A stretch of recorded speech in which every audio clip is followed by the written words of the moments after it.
I'm going to give you my blueprint for your first micro-budget feature film. Hi, I'm Jim, I'm a filmmaker. I've made shorts and features that are all up on streaming, and I know all too well, people often say to you, get on with your first feature film. I say it to people myself. I think it's a fantastic way to learn how to make features is to actually make one. So I'm going to tell you how to make one without ruining your life, and I'm going to give you a blueprint that I wish I had when I was making my first feature film. So the place this blueprint starts is always the screenplay. It's the script. So you've got to decide what film are you making and who are you making it for in that screenplay. If it were me, I wouldn't make my dream film on my first feature film. What I would think about is making something that's gonna get people to know who I am as a filmmaker and maybe enable me to get enough budget, proper budget together to make that dream film one day. So really, this is your entry point. So you've got to keep it small, keep it minimal locations, minimal characters, go easy on yourself in the screenplay so that when it comes to the shoot, you have an easier ride and you can spend more time concentrating on the actual process of making a film and less on the problems surrounding it if you've written yourself into a corner. A lot of indie films really do fail at the screenplay stage because the filmmakers aren't thinking about things like, what locations can I get for free? What else can I get for free? What can I ask people to contribute to this film that's going to get more money up on screen that I don't actually have for the budget? What resources have I already got in my life that I could use in this film to make it better? Who do I know? Do I know people who can act? Do I know actors? Am I connected with actors local to my area? Are there people who are going to get behind me and help me make this feature film? So once you've written this script and you've really thought about indie filmmaking, you've really thought about the micro budget, you've been realistic with what you've written, you then come to having to finance the film. Now I direct you here to another video I've done called Ways to Finance Your Film. This has got all the different methods on it, but what I would say is if it is your first micro budget feature, there are lots of options open to you, but what I've seen people mostly do at this stage is either self-finance or crowdfund. Now there are ups and downs of both, but being realistic, there is going to come a point, and there comes a point in every filmmaker's life where they've been down all of the traditional financing routes, nothing's working for this film. They may have even tried crowdfunding and not been successful at it, and they've really either got to make the decision to finance the film themselves or not make the film. And I would say every time it's always worth making that film. And if you haven't got a lot of money to play with, then go back to step one, look at the script, slim it down, get it as tight as possible so that you can afford to make your first feature. I'd say your first micro budget feature should come in under $5,000. And really, you only want to be spending money on things that are going to end up on that screen. Priorities are things like locations, food, and sound. Obviously, we want to get a good camera, make it look beautiful, but make sure you get that sound right. So you've written your script, you've worked out how you're going to pay for it, and next comes a really important step, and that is your crew, because your crew is everything. They're the army that marches with you. They're the people who are going to be on the battlefield with you while you're making this film, so you've got to pick the right people. Find people who believe in the project and who are going to be dedicated enough to be there when things get tough. And also, when you're thinking about crew, don't think of this as just a technical job. All of the jobs on the crew are creative, so you want people who are going to feed in and make a better film as a result of it. Now we're on to cast, and this is a really tricky part of filmmaking because you have several boxes you need to tick with your actors. If you're working on a micro budget, you really need to find actors who appreciate and understand what that's going to be like practically. So what we tend to do on our feature films is not only look at the performance, but also look at the person, have an honest conversation with them about the budget, about the constraints, and really try to figure out if they're going to be able to handle a micro budget environment. Some people absolutely thrive, some actors, in that environment, and it's never going to be an issue. But you don't want any conflict arising around that while you're on set making your film. You want to all concentrate on making the film as good as possible. So don't be afraid to have those conversations with your actor.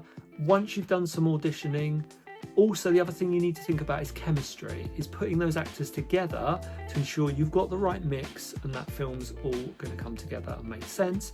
My example would be my recent film, The Apocalypse Box. I've got a lot of cast in that film. So we really had to make sure we did thorough auditions, we got the right actors who could deliver those performances, but also the right mixture of actors to get that chemistry right. And finally, that we'd spoken to those people, even if it's just on Zoom, you've spoken to those people, you've had conversations, and you are on the same wavelength about what micro budget's like. And you know what? We had a ball making that movie. It was a really good experience, and all of those actors were a pleasure to work with. So we're about to get onto the shoot, but we're still sort of in pre-production here. And what I would say is the scheduling of your film is going to be the thing that makes or breaks it. And that schedule is kind of going to be your Bible while you're working through production. So do spend time thinking really carefully about schedule, about how you can maximize your time with actors in locations, how you can ensure that you get the most time possible to shoot those all important sequences. Plan your schedule, so the difficult stuff's in the morning, the easy stuff's in the afternoon after everyone's had lunch and they start to get a bit tired. But really do spend a lot of time on that schedule. And the schedule's also, things that are going to feed into that schedule are travel, getting people to set, getting actors down if you're not shooting in London. So spend time on the schedule, and when you come to the shoot, stick to that schedule as best you can. So now we're on to the shoot. And you are going to have to go into survival mode here. You're really going to have to batten down the hatches, get on with it, accept the fact that there's going to be lots of issues, there's going to be lots of hiccups and problems along the way, but things like the schedule will keep you on track, it will keep you aligned, it will make sure you get all the scenes you need to in the camera. Remember, every day you finish and that card on that camera is full up, that is a victory, that's a win, you've shot something. If you're directing the film, and I would say this also to cast, is try to protect your energy.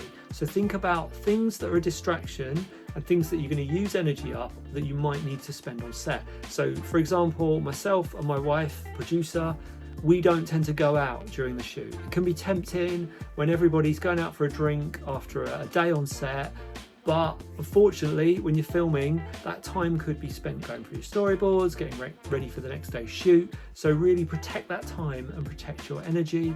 When we're shooting, oftentimes what I do is take myself off and just have a quiet lunch, just myself and my producing wife. We'd have a conversation about what's happening, but we'd really take some quiet time. We wouldn't be in the green room having a laugh. Unfortunately, we'd be out there sort of figuring out what's coming next and having a little bit of headspace so that you've got the energy when you go back in for the afternoon.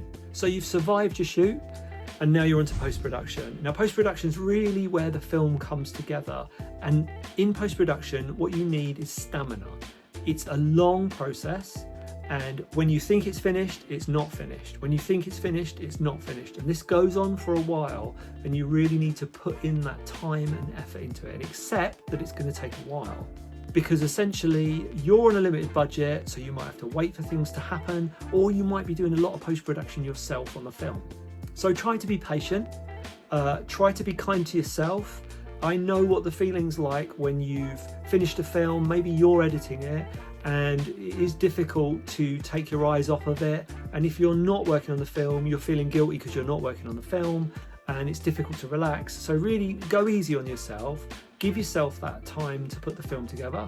Sometimes what I'll often do is we'll have our main shoot and I'll take 2 weeks off after the shoot. I won't even look at the film until I've had a bit of a break, a bit of a mental reset, then I'll go in and start looking at the rushes. When you do look at those rushes and when you do assemble that first edit, it's going to be horrible. You're going to watch it, you're going to think, why did I put the camera there? Why didn't I get a shot of this? Why is this part missing? It's going to be awful. And you're going to watch it and you're going to feel that. So it isn't going to be pretty, that first screening. When you first assemble it, really try to think about just getting the story across and just making sure you've got everything you need on screen.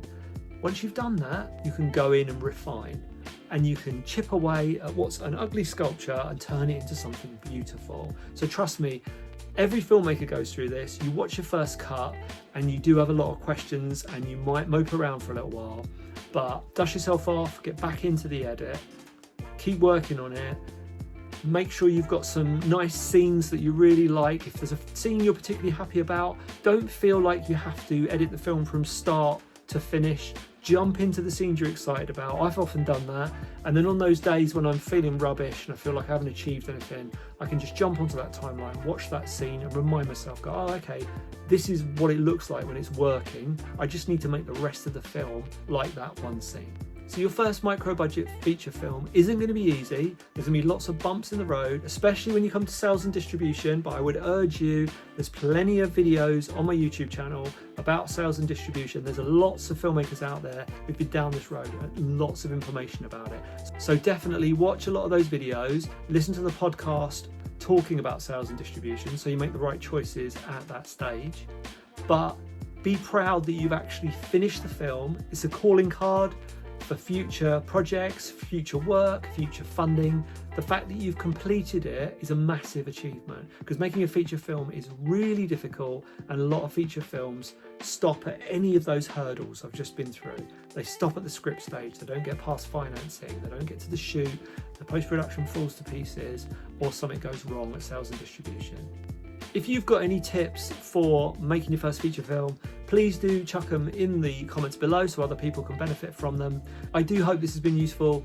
Please go out there, make your first feature film, come back on, chat to me about it and tell everyone how you got it made. Thanks for watching.